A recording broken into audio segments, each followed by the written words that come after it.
Periodo fértil y senescencia, presentado por Juliet Bermúdez y Vanessa Caicedo.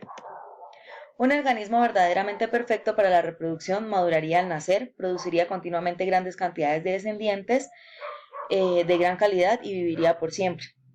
Richard Law en 1979 llamó a este organismo demonio darwiniano, ya que eliminaría a todos los organismos y finalmente monopolizaría la vida sobre el planeta.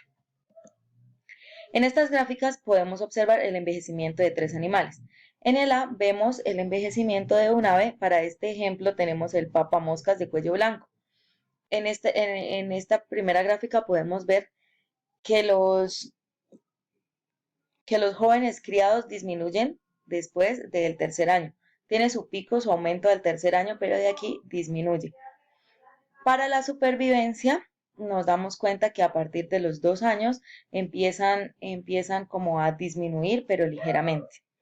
En la parte B tenemos el envejecimiento de mamíferos, que tenemos un ejemplo, los ciervos rojos. Entonces tenemos que para los machos tiene su pico a los 9 años más o menos, pero desde aquí empieza a disminuir rápidamente. Y para las hembras empieza a disminuir a los 12, 13 años, pero es una disminución no tan significativa. Ya en el número de la supervivencia tenemos que a partir de los 2 a los 9 años más o menos, la supervivencia de estos ciervos, de los jóvenes, eh, está entre un 100% y ya a los 9 años más o menos empieza a disminuir.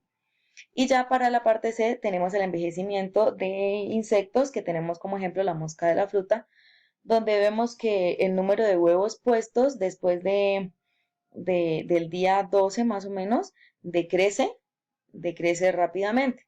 Y ya para la supervivencia de los individuos, ya el día 20 es como su día como pico, pues, y ya empieza a disminuir rápidamente.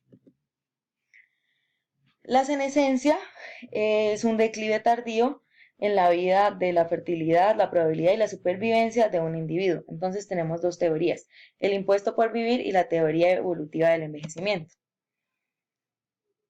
El impuesto por vivir está causado por la acumulación de irreparables daños en las células y tejidos, por errores durante la replicación, la transcripción y la traducción y la acumulación de los desechos tóxicos. Entonces tenemos dos predicciones, que la velocidad del envejecimiento debe estar correlacionada con el ritmo metabólico y que las especies no deberían ser capaces de evolucionar vidas más largas, bien sea bajo la selección natural o artificial.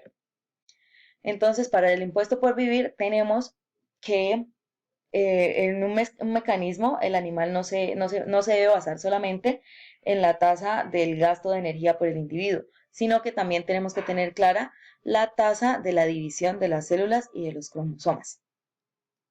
Las células animales normales son capaces de tener un número ilimitado de divisiones, pero ya después de un tiempo dejan de dividirse y pues finalmente mueren. La pérdida progresiva de los telómeros con cada división hacen lo que está asociado con la senescencia y la muerte de la célula pues ya se represente. Dan Rowe también decía que la vida de las especies de mamíferos, que está en años, debe estar correlacionada con la vida de sus células epidérmicas y sanguíneas, que se cuentan en días. Los organismos podrían extender sus vidas evolucionando una mayor tasa de expresión de telomerasa en muchas de sus células para que ésta no se pierda y pues tengan como más, pues la senescencia no llegue tan rápido. Pero no hacen esto porque puede implicar compromisos entre alargar la vida de las células mediante la actividad de la telomerasa e impedir la proliferación descontinuada de las células, que pueden originar un cáncer. La otra teoría que tenemos es la teoría del envejecimiento. Entonces, el envejecimiento no está causado por daño tisular y celular, tanto como por la capacidad de los organismos para repararse completamente, para reparar esos daños causados. El fracaso para reparar completamente el daño está causado por estas dos causas, las mutaciones deletreas y los compromisos entre reparación y reproducción. Entonces, las mutaciones deletreas y el envejecimiento. Primero debemos saber que las mutaciones deléteras son las que no producen la muerte, sino que hay una disminución de la capacidad del individuo para sobrevivir y reproducirse. La selección natural en este caso es débil, ya en las fases tardías de la vida. Entonces, por lo tanto, los alelos que causan el envejecimiento son solo moderadamente deléteros. Entre el tipo de errores que se pueden reparar se encuentran las sustituciones de nucleótidos en el ADN.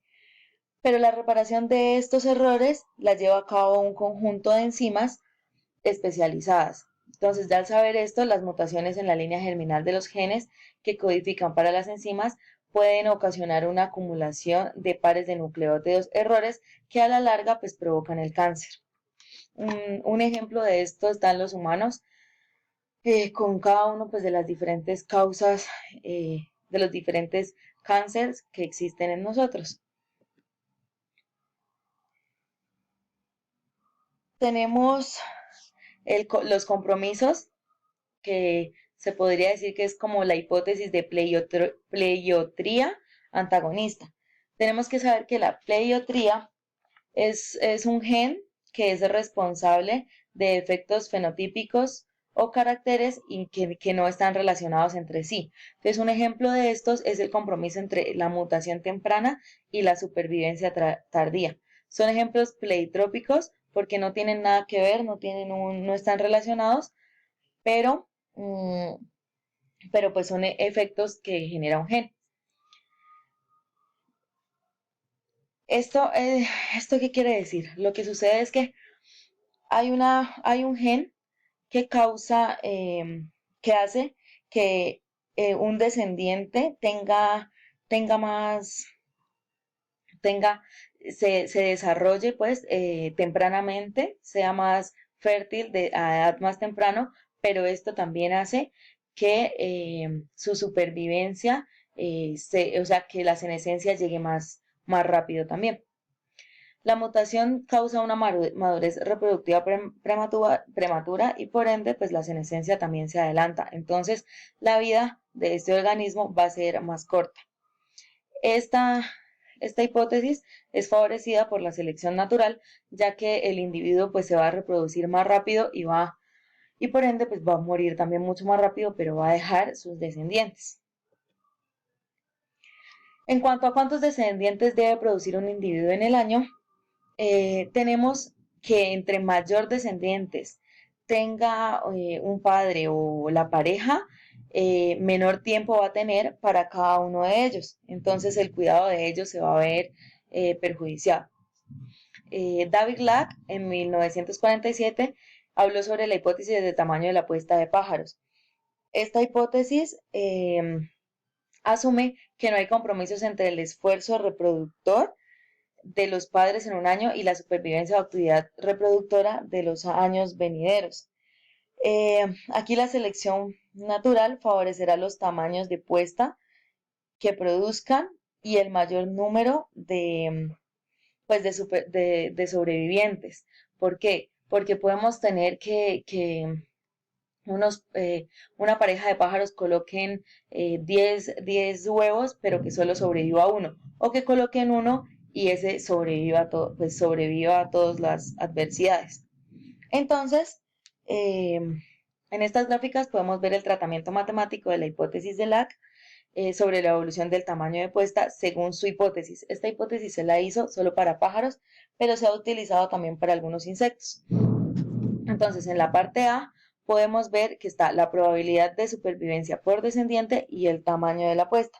Entonces, la probabilidad de que un descendiente sobreviva decrece a medida que aumenta el tamaño de la puesta. Tenemos que si se pone un solo huevo está entre un 0,9%, un 0,9%, pero entre que va avanzando el número de puestas, va disminuyendo la supervivencia por descendientes.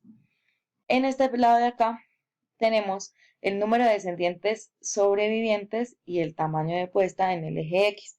Pero acá el número de descendientes de sobrevivientes por puesta es el número de los huevos multiplicado por la probabilidad de que cualquier descendiente viva. Entonces, estos son los descendientes multiplicado por el número de probabilidad de que cualquier descendiente sobreviva. Entonces, el tamaño óptimo que debe tener esa especie pues, de pájaros en la puesta es aquel que produzca el mayor número de sobrevivientes. En este caso, ese número es el 5.